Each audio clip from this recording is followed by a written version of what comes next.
Hello and welcome to your in-depth weekly horoscope for week commencing the 27th of March for the Sun or the Ascendant.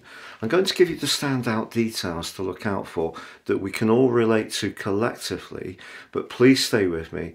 I will go through each of the signs, Aries through to Pisces, then to give you the standout features for each of those and the timings.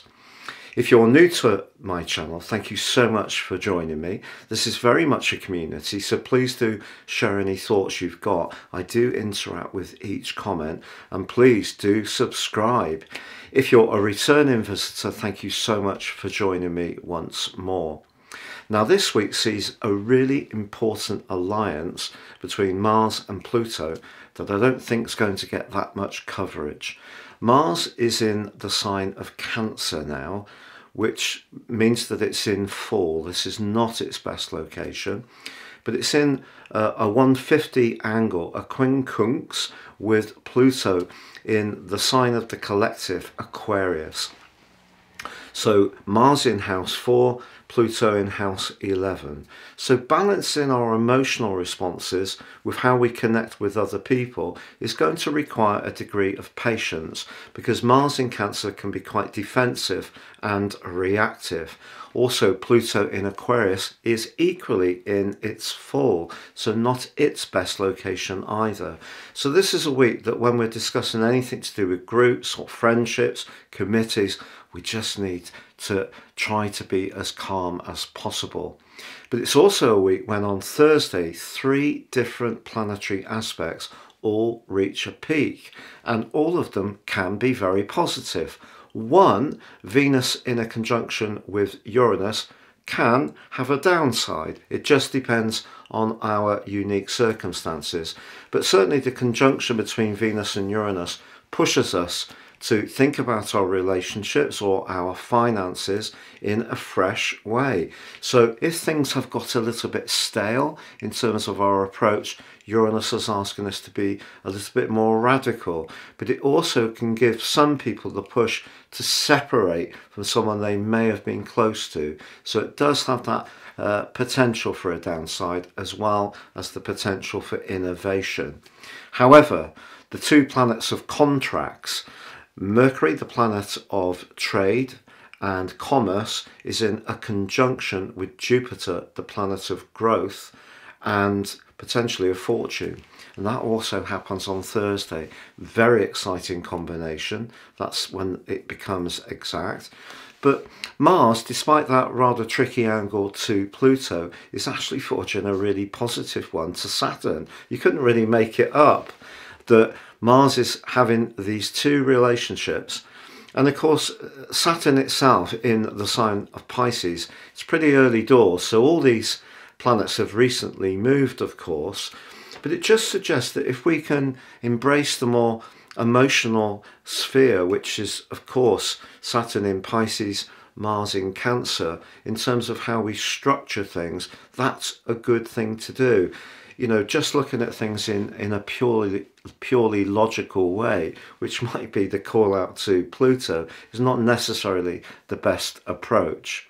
Now, if you would like to get really excited about more serious astrology, if you give me 3 pieces of your personal birth data, time, date and place of birth, I can produce for you your life roadmap report, which will give you a much greater understanding of the patterns that have occurred in your life, the more challenging ones, but also where you can seize your qualities with more confidence.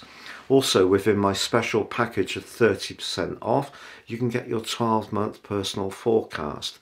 This is totally, both these charts are totally unique to the person they're produced for, and can give searing insights for the times ahead. If you don't know your time of birth, I've set up a new type of chart where you can have the analysis and also the forecast, but more based on your sun sign. Please see the link below for that too. Finally, if you would like your free daily horoscope fired to your device each morning, please see the link for that too underneath this video. So Sagittarius, the big takeout for your sign this week is the fact that Mercury, the planet of communication, of commerce and trade is applying to your ruler Jupiter in the gorgeous 5th house of your situation. This is very ebullient, it's very outgoing, it's very self-confident, and it's a wonderful opportunity and could even be a fortunate one for you to showcase your talents. Now Mars, the planet of drive, which has been in your sector of relating for all those months, is now diving deep into your 8th house and forges an angle to the rather dour energies of Saturn in your 4th house of home and emotion.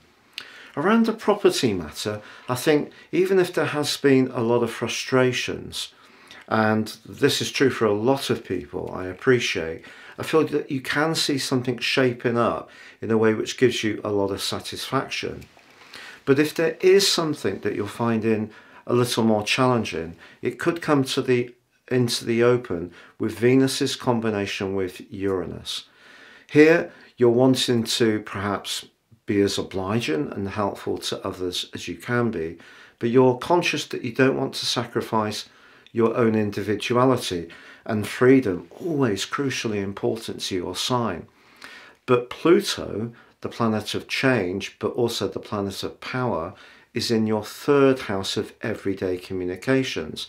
And if you feel that someone is using the dark arts, control, manipulation, some kind of leverage in order to control what you want to do, it could see you get very frustrated and focus in on the strand that really is tricky on the back of Venus's conjunction with Uranus. But I would suggest that you stay with the big picture. That's where you are most cohesive, that's where you're most confident, it's where your energy really flows positively. And I think all that Aries energy is really encouraging you to demonstrate to others just how much sparkle and how much knowledge and how much talent you have. And stick with that and just accept, like in any situation, there probably will be some irritating peripheral strands, and those are the ones to steer clear of.